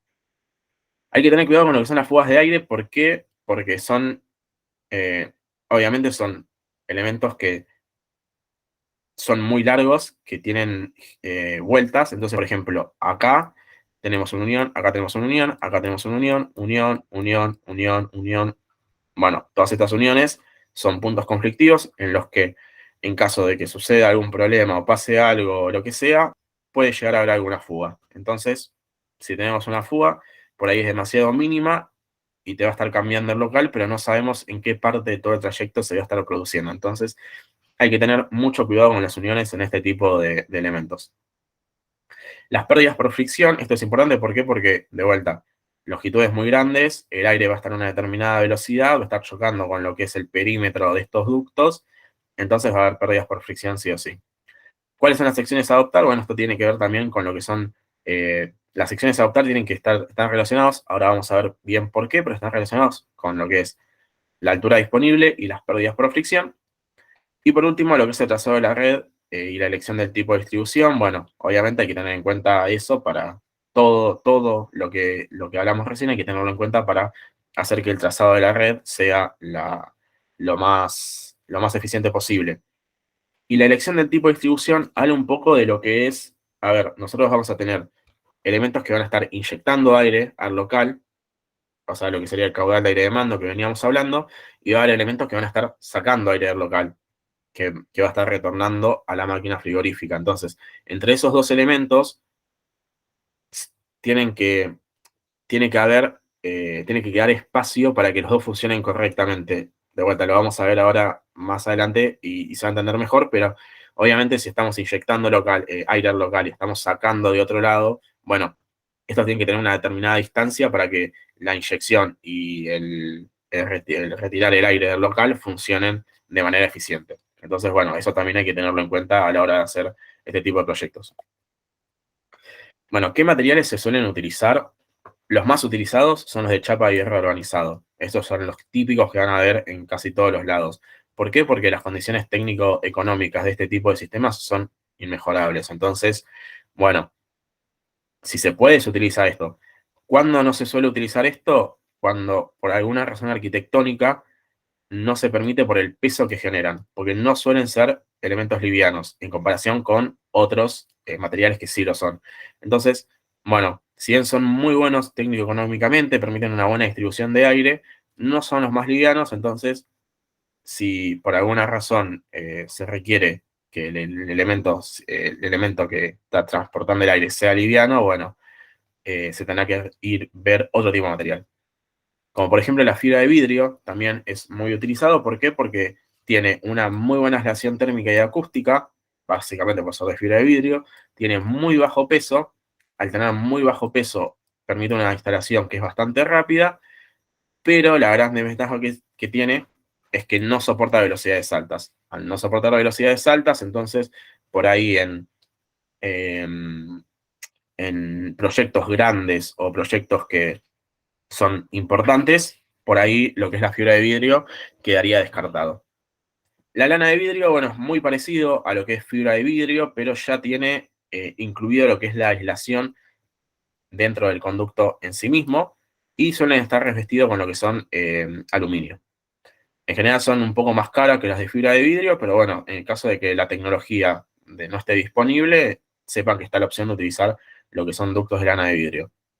Existen los de mampostería, no son muy comunes, pero en el caso de que haya que llevar aire tratado térmicamente por alguna razón por debajo del terreno, en general lo que es la chapa de hierro galvanizado, la fibra de vidrio, la lana de vidrio o el aluminio, no soportarían también lo que es la humedad de la tierra o incluso las presiones que puedan llegar a surgir del piso o de la tierra sobre el elemento. Entonces se arman lo que son estos ductos de mampostería que, bueno, van enterrados y el aire viaja por los jardines por debajo del pasto. Y por último se tienen los de aluminio. Los de aluminio tienen características tecnico-económicas, por decirlo de una manera, muy similares a técnicas, perdón. Características técnicas muy similares a lo que son los de chapa y hierro galvanizado, pero la gran ventaja que tienen es que son flexibles. Entonces, en el caso de que el proyecto así lo requiera, bueno, ahí tenemos una ventaja muy importante. La desventaja que tenemos es que tienen un alto costo en comparación con los otros elementos. Entonces, bueno, en general los que van a ver, los que ven en las películas, en la vida real, son los de chapa y hierro organizado, pero sepan que existan los otros y en qué situaciones se puedan llegar a utilizar cada uno en el caso de que les surja en el proyecto que estén usando. Las aislaciones en general son de lana de vidrio, es la más utilizada, porque permite tomar la forma del ducto que tenemos y hay muchos tamaños, hay mucha variedad, entonces la verdad que suele ser el más utilizado para aislar efectivamente los ductos, pero también existen de poliuretano. Los de poliuretano, en general, si los ductos son cuadrados o rectangulares, vienen en placas, y en el caso de que sean circulares, se los inyecta y quedan como espumas. O sea, es como tenés el ducto, por fuera pones otro ducto y entre los dos inyectás lo que es el poliuretano y ahí es donde se produce lo que es la aislación del ducto en sí mismo. Están los de corcho son muy buenos, tienen muy buenas propiedades de aislamiento tanto térmicos como acústicos, pero son muy caros. Y también están los de poliestireno expandido, que por la gran variedad que existe comercialmente y por lo poco trabajoso que son muy utilizados cuando tenemos ductos de un tamaño bastante importante. Pero bueno, también vienen en placas, entonces en los circulares se complicaría. Pero en general el más utilizado, el que van a ver en todos lados, es el de lana de vidrio. El de poliuretano también está un poco, se puede llegar a ver, corcho y poliestireno por ahí es un poco más complicado, pero bueno, estos dos son los que más van a ver. Y acá entramos a lo que son las secciones de los conductos. En general los conductos pueden ir con lo que es una sección circular, una sección cuadrada o una sección rectangular. Acá hacemos lo que es un cuadro comparativo entre los tres tipos de secciones con el mismo área. Entonces, ¿qué es lo que podemos ver? Bueno, en lo que es una sección circular, para completar 1 metro cuadrado, supóngase que es la necesidad del proyecto, 1 metro cuadrado, vamos a necesitar una altura de 1,13 metros y un perímetro de 3,55. En cambio, si quisiésemos usar lo que es una sección rectangular, para el mismo metro cuadrado, la altura sería de 0,60 y el perímetro de 4,60. Entonces, ¿cuáles son las ventajas y desventajas de esto? Bueno, obviamente, si no tenemos mucha altura, nos conviene utilizar lo que es la sección rectangular porque tiene una altura que es casi la mitad de la necesaria para la sección circular. ¿Cuál es la gran desventaja que trae la sección rectangular frente a la circular? Bueno, es que el perímetro es mucho más grande. ¿Y por qué mucho más grande, es un poco más grande, perdón. ¿Y por qué nos interesa esto? Bueno, porque el perímetro va a estar directamente relacionado con lo que son las pérdidas por fricción. Entonces, si bien este nos va a permitir, el rectangular, ¿no? Nos va a permitir trabajar en espacios o en proyectos en los que el espacio entre el techo y el cielo raso sea menor o no haya tanto espacio disponible, sí vamos a tener mayores pérdidas por fricción. Entonces, habría que hacer una especie de balance y ver qué es lo que nos va a estar conviniendo. También acá hacemos una pequeña aclaración que en general para lo que son los proyectos, para lo que es una determinada altura, esta altura tiene que ser mayor a este largo sobre 3. Entonces, por ejemplo, si este es 0,60, esto quiere decir que este largo tiene que ser como mínimo 1,80. Y ya 1,80 son casi 2 metros. Entonces, ojo con que también no solamente en altura tiene que haber espacio, sino tiene que haber espacio hacia los costados, porque vamos a tener ductos que van a estar enviando aire a distintos locales y ductos que van a estar trayendo aire de distintos locales. Entonces, bueno, el espacio para este tipo de elementos es muy importante y es algo que tiene mucho peso a la hora de hacer los diseños.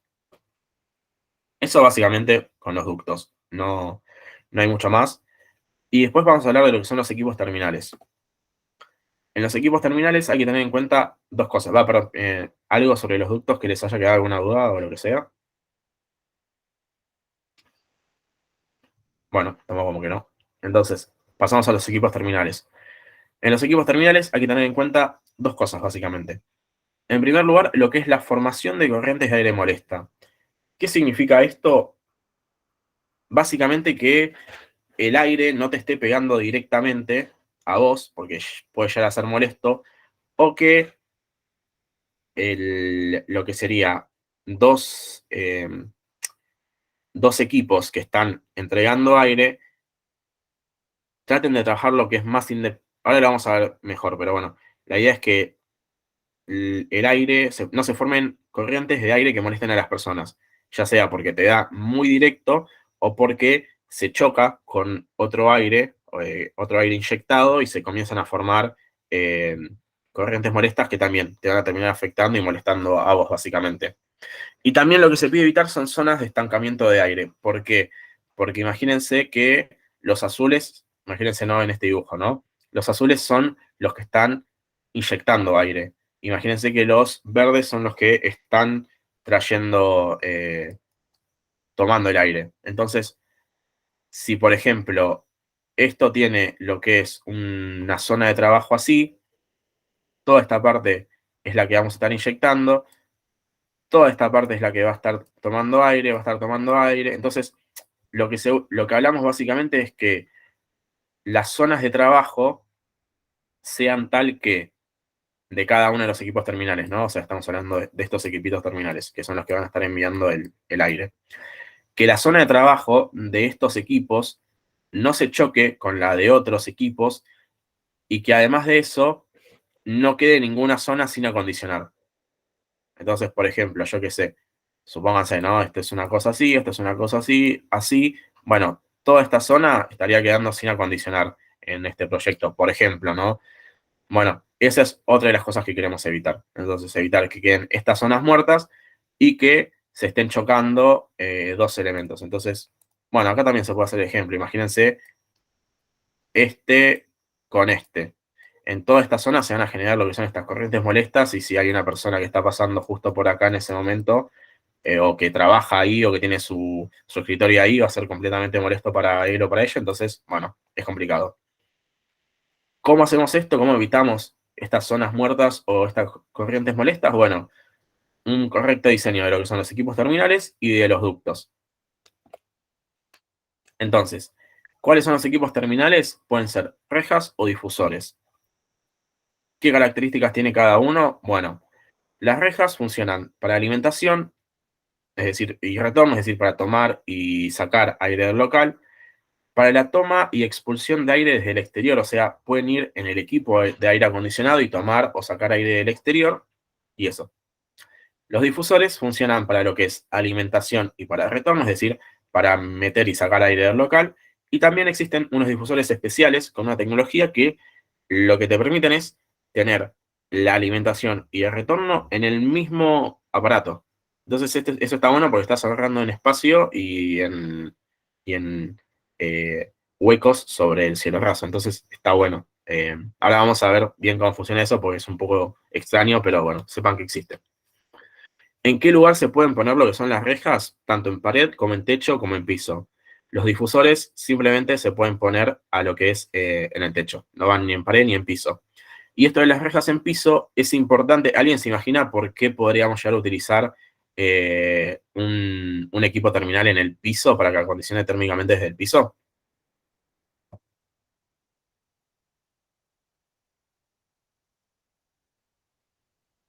Bueno, básicamente va a funcionar cuando tenemos locales muy altos.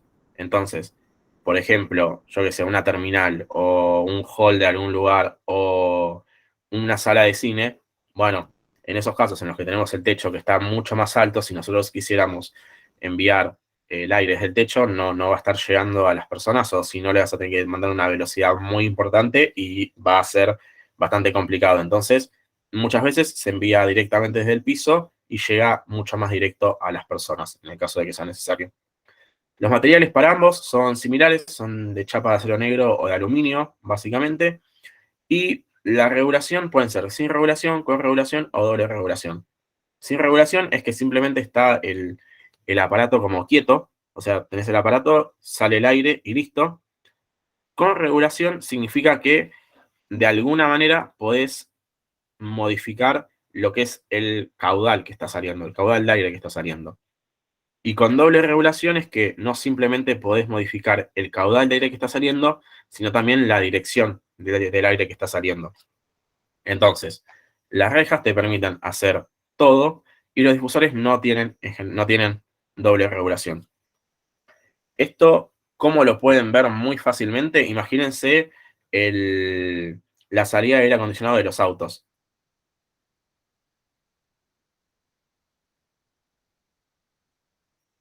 Lo pueden cerrar o lo pueden poner en un lugar intermedio y que cargue una menor cantidad de aire. Eso es la regulación, básicamente. Y la doble regulación es que, además de eso, tengas unas paletitas que las puedas mover y en función de eso puedas direccionar el aire para un lado o para el otro. Es eso, básicamente creo que con el ejemplo este del aire acondicionado de los autos se puede ver bastante sencillo. Entonces, las rejas suelen tener esta forma. Las de inyección, bueno, en general son así, las de retorno son de esta manera. Puede ser también que se cambien, pero la idea en general de los proyectos es que sean así. Sin regulación, habíamos dicho que no permite regular nada, en general son muy utilizados en los retornos. Eso quiere decir que todo esto está fijo, o sea, todo esto y todo esto está fijo, no se mueve, entonces no hay ningún tipo de regulación. Con simple regulación se usan tanto en alimentación como en retorno, y básicamente lo que te avisa es que se mueven estos elementos para arriba o para abajo, y en función de eso dejas pasar una menor o una mayor cantidad de caudal. Y los de doble regulación tienen, que solo se usan en alimentación, tienen, además de esto que te permite tener mayor o menor caudal, tienen estas paletas que las puedes mover para un costado o para el otro, y de esa manera puedes enviar el aire para esta dirección o para esta dirección.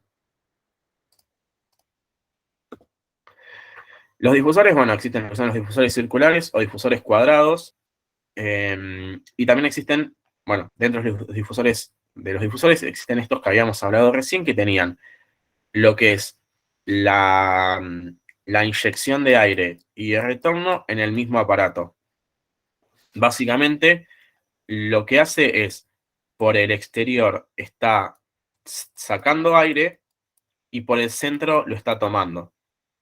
Entonces, ¿qué es muy importante en estos casos? Bueno, tener en cuenta cuál es la velocidad con la que vamos a estar largando el aire, porque si el aire está a una velocidad muy baja, lo puede llegar a succionar lo que es la velocidad de retorno, entonces el aire va a volver para allá y listo, no sirvió de nada porque no llegó a la persona que estaba acá abajo, básicamente.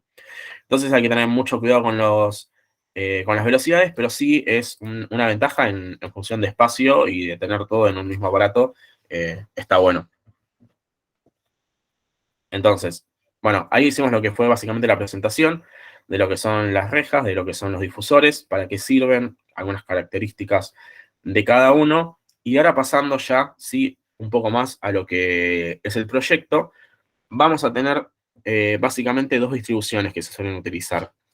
La primera es la de conductos enfrentados. Fíjense que los dos dibujos son en planta, ¿no? O sea, estamos viendo la planta del local en esta imagen. Entonces, en los conductos enfrentados, básicamente vamos a tener lo que es la inyección del local en una pared y el retorno del aire en la de enfrente. no suele ser lo más eficiente. Vamos a ver en unas filinas más por qué. Pero bueno, en el caso de que la distribución del local, la arquitectura, no permita la otra forma, bueno, existe esta forma, que es menos eficiente, pero existe y se utiliza. Después está lo que es los conductos en forma de peine. Esto sí suele ser más utilizado. Básicamente lo que se tiene es que lo que son estos locales, lo que se tiene es que estos son los que están inyectando aire, inyecta aire, inyecta aire, inyecta aire, inyecta aire, y los otros están tomando aire, ¿no? Estos están tomando el aire, estos están tomando el aire. Entonces, como ven, las zonas muertas o las zonas de estancamiento son mínimas. Entonces, la verdad que dentro de todo, este es un sistema bastante eficiente y es el que más se trata de utilizar cuando hacemos una proyección, en el caso de que la arquitectura así lo permita. Entonces, ¿qué hay que tener en cuenta con el trazado de la red? Bueno, evitar largos recorridos. Obviamente, todo esto tiene que ver también con la cantidad de aislación que le vamos a tener, con la cantidad de velocidad que le vamos a tener que imprimir al aire. Recorridos muy largos puede llegar a ser complicado. Recorridos tortuosos no simplemente vamos a tener pérdidas, sino también van a traer consigo ruidos, cosas que queremos evitar.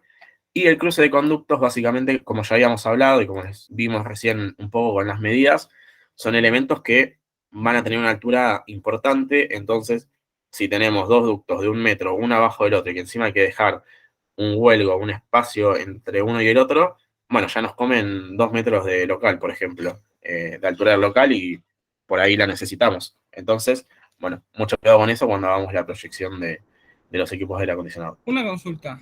En el caso del Sí. difusor que explicaste antes, que servía tanto para extracción como para que salga, Sí. ¿cómo cuidas el tema de la altura? Porque ahí vas a tener dos conductos cercas, ¿o no? ¿O Sí. cómo? Perdón, sí, decime. No, eso.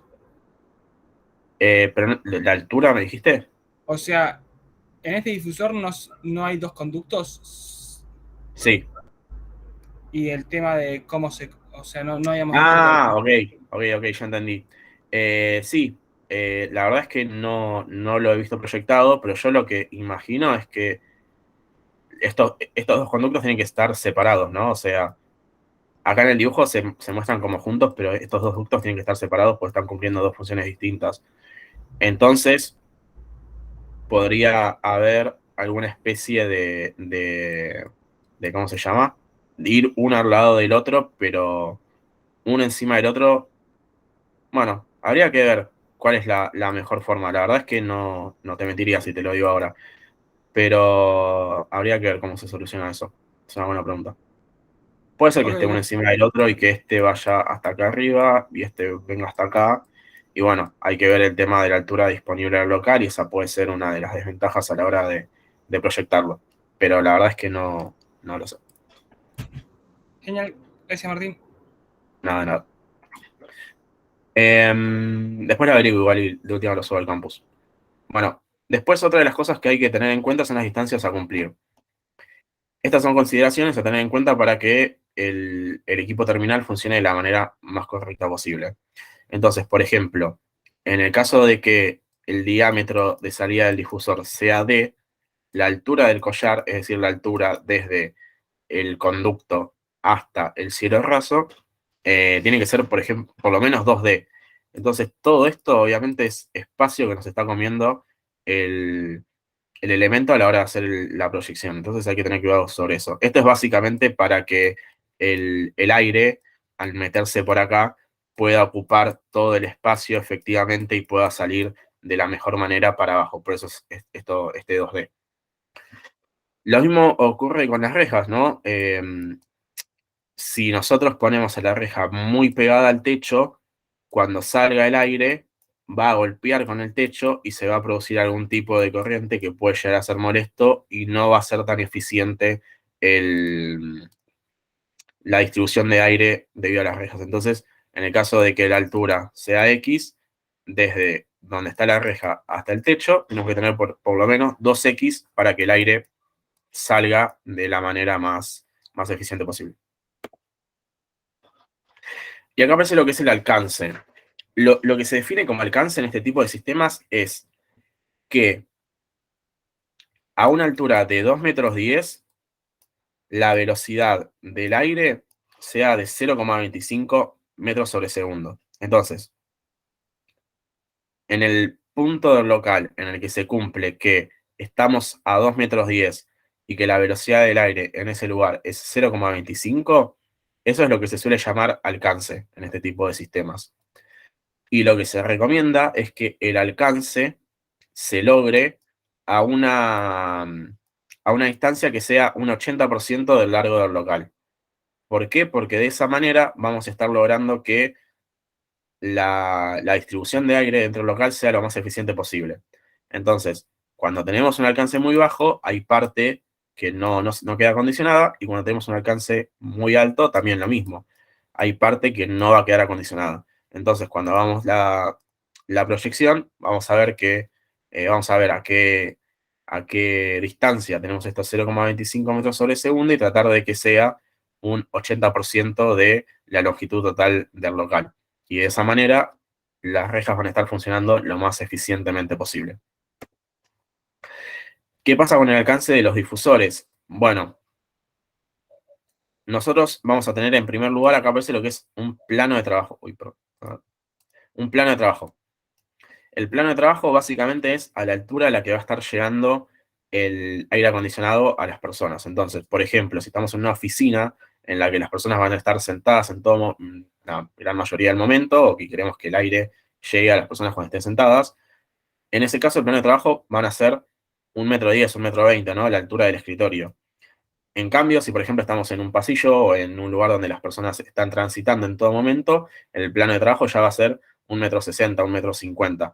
Son dos cosas, son distintos, ¿no? Y esta, aunque no parezca mucho, sí es importante. ¿Por qué? Porque supongamos que, bueno, esta es la altura del plano de trabajo, esta es la altura necesaria que va a salir de la altura del conductor, un espacio para que quede colgado, y la altura del difusor que sale de 2 veces D, obtenemos esta altura. Ya tenemos esta altura, y conociendo la total del local, vamos a obtener lo que es D sobre 2. D sobre 2 es un número, básicamente, que entonces cuando lo multipliquemos por 2 nos va a dar D. Y cuando tengamos D, vamos a saber cuál es el tamaño de esta campana de trabajo. Entonces, teniendo el tamaño de esta campana de trabajo, podemos sacar cuál va a ser la distancia entre difusor y difusor para que no se molesten, ¿no? Para que las campanas no se toquen. Entonces, ¿para qué nos sirve todo esto? Bueno, eso, para saber cuál va a ser la distancia entre difusor y difusor para que las campanas de trabajo de los dos envíen las corrientes de la manera más independiente posible y no se genere ninguna molestia en los usuarios que van a estar abajo. Entonces, bueno, tienen que tener en cuenta todas esas cosas. Después hay que hablar un poco de lo que es la ubicación relativa entre las rejas. Esto es bastante intuitivo, ¿no? Pero lo que se busca es que sea lo más eficiente posible. Si nosotros tenemos la inyección por acá y la salida por acá, casi que no va a estar acondicionando el local. Si tenemos la inyección por acá y la salida por acá, bueno, es más eficiente porque hay parte del local que sí va a estar bien acondicionado. Pero bueno, toda la parte de acá posiblemente ni se entere, o sí, pero no sea el uso más eficiente que se le pueda hacer a las rejas. Entonces, ¿cuál es el uso más eficiente? Teniendo en cuenta ya todas las consideraciones que habíamos hablado antes, como por ejemplo el alcance, la velocidad, todo, bueno, que las dos se encuentren lo que es el equipo de inyección y de retorno sobre la misma pared. Entonces, en ese caso, se va a producir esta circulación y el local va a estar acondicionado de la manera más eficiente posible. ¿Cuál va a ser la ubicación? Esto es en rejas, ¿no? Ahora, si pasamos a los difusores, ¿cuál va a ser la forma más eficiente? Básicamente, bueno, estas campanas de trabajo que habíamos visto que tenían un determinado diámetro, un diámetro D, que lo habíamos sacado desde acá. Bueno, si nosotros lo vemos en planta, este es un difusor, este es un difusor, este es un difusor, este es un difusor, este es un difusor y este es un difusor. Entonces, cada uno va a tener su campana de trabajo Y lo más eficiente es que, obviamente, estén tratando de inyectar aire a la mayor cantidad de espacio posible y que en las zonas muertas aparezcan lo que son los retornos. Entonces, en primer lugar vamos a definir lo que son los espacios en los que se va a inyectar aire para que el local esté acondicionado de la manera más eficiente posible con la mayor cantidad de personas, que no se estén chocando lo que son las campanas, y en los espacios que nos queden disponibles en el medio o en las zonas muertas es donde vamos a poner los difusores para que tomen ese aire y el sistema funcione de la manera más eficiente posible, ¿no? Y bueno, ahí llegamos básicamente a lo que son todas las pautas, algunas ideas, algunas son recomendaciones, otras son pautas que se tienen que cumplir y otras son ideas que se le dan para que tengan en cuenta a la hora de diseñar y proyectar lo que es el trabajo práctico que tienen y que además les van a quedar porque son cosas que se utilizan en la vida real. ¿Alguna duda sobre eso en general o pasamos ya terminamos? Queda lo último. Una sola consulta te hago. Sí, En sí. cuanto a las rejas, si el de retorno está abajo, digamos, o sea, el conducto que lleva ese retorno, Ujú. ¿a qué altura se encuentra? O sea, pensé que ambas cosas iban por arriba, Sí, pero bueno, sí, sí, perdón. no, perdón, te No, no, escucho. sí, a ver, en general lo que se utilizan son que estén los dos por el techo, pero en este caso particular, acuérdate que no estamos hablando, por ahí, esto está hablando de acondicionar un local particular, ¿no? Entonces, en ese caso, el equipo estaría acá afuera y listo. Cuando estamos hablando por ahí de acondicionar lo que es un edificio y tenemos una red de conductos y todo, en ese caso, obviamente, lo lógico es que vaya todo por arriba. Pero este ejemplo en especial apunta por ahí un poco más a lo que es acondicionar un local en particular. Bárbaro, gracias. No, de nada. Bueno, y por último vamos a hablar de lo que es la tecnología inverter. No sé si la conocen todos, pero bueno, básicamente lo que dice es que, básicamente lo que trata es, ¿qué es lo que pasaba antes? ¿Se acuerdan del compresor, que fue lo primero que mencionábamos en el ciclo en el ciclo de refrigeración? Bueno, tenemos el compresor. El compresor lo que hace básicamente, o lo que hacía antes, era, no sé con cuál se ve mejor, a ver, creo que con este se ve mejor. Sí. Lo que hacía básicamente el compresor era funcionar a toda potencia hasta que llegaba a la temperatura necesaria para acondicionar el local. Una vez que llegaba a la temperatura necesaria para acondicionar el local, se apagaba. Se apagaba, bajaba, hasta un determinado nivel donde se volvía a prender. Subía con toda, se apagaba, subía, se apagaba, subía. Esto obviamente es desgastante para el motor del compresor, es molesto para las personas porque cuando se prende y se apaga en todo momento, no sé si tienen unos aires de este tipo, pero hace un ruido importante que si no estás atento te puede llegar a molestar. Entonces, nace lo que es la tecnología inverter, que básicamente lo que trata de hacer es evitar estos picos de energía y que todo sea lo más constante posible. Entonces, básicamente lo que hace es tratar de que se llegue a la temperatura de manera más rápida. Ven que acá, o sea, imagínense que esta es la temperatura elegida, ¿no? La verde es la temperatura elegida. Entonces, con lo que es el sistema inverter, vamos a estar llegando de manera mucho más rápido que si fuese con una tecnología convencional. Y no simplemente eso, sino que va a estar funcionando en todo momento para tratar de que el rotor no sufra estos cambios drásticos de prenderse y apagarse, sino que esté funcionando todo el tiempo a una temperatura lo más eficiente posible. Entonces, bueno, acá el diagrama es lo mismo, básicamente, que con lo que es un sistema convencional. Tenemos estos picos y valles. Con un sistema inverter va a ser mucho más lineal.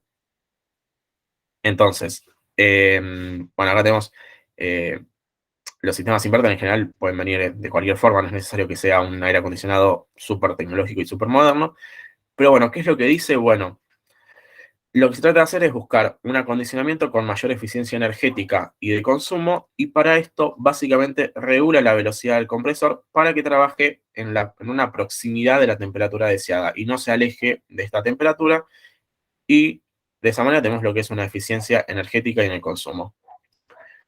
¿Qué es lo que logramos con esta tecnología? Bueno, un gran ahorro energético, aproximadamente, dependiendo del tipo de regulador y todo, pero aproximadamente es un 40%, se puede tener un 30, un 20, se puede lograr un 40. Se tiene un ahorro económico porque obviamente la energía que se está gastando es mucho menor, o sea, la energía va a ser más o menos así. Antes teníamos energía que subía y bajaba todo el tiempo, entonces obviamente va a ser mucho menor.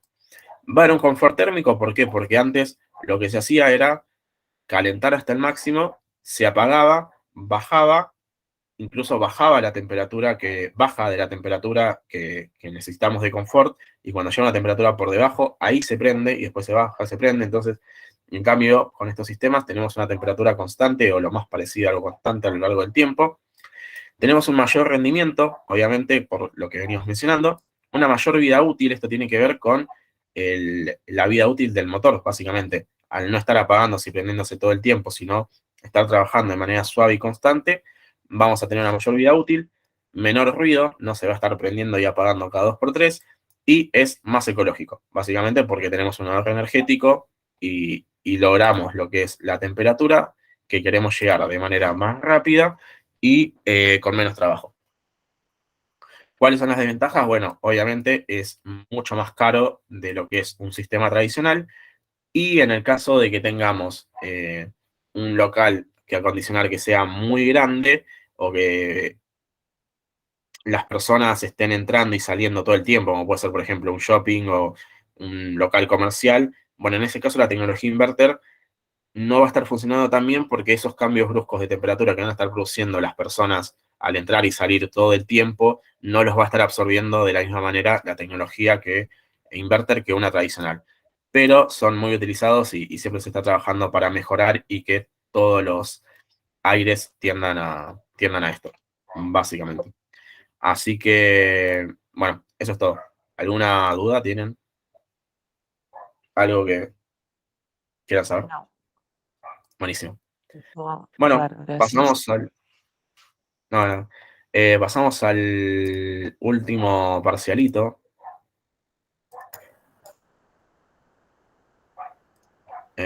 Es el de sistemas de refrigeración. Avisen si lo ven.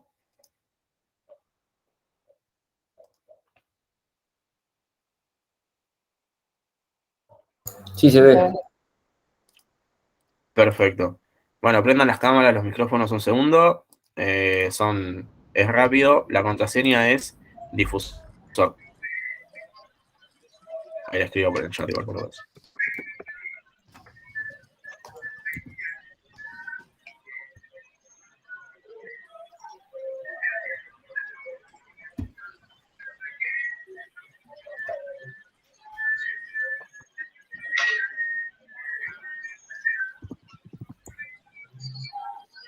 Mm,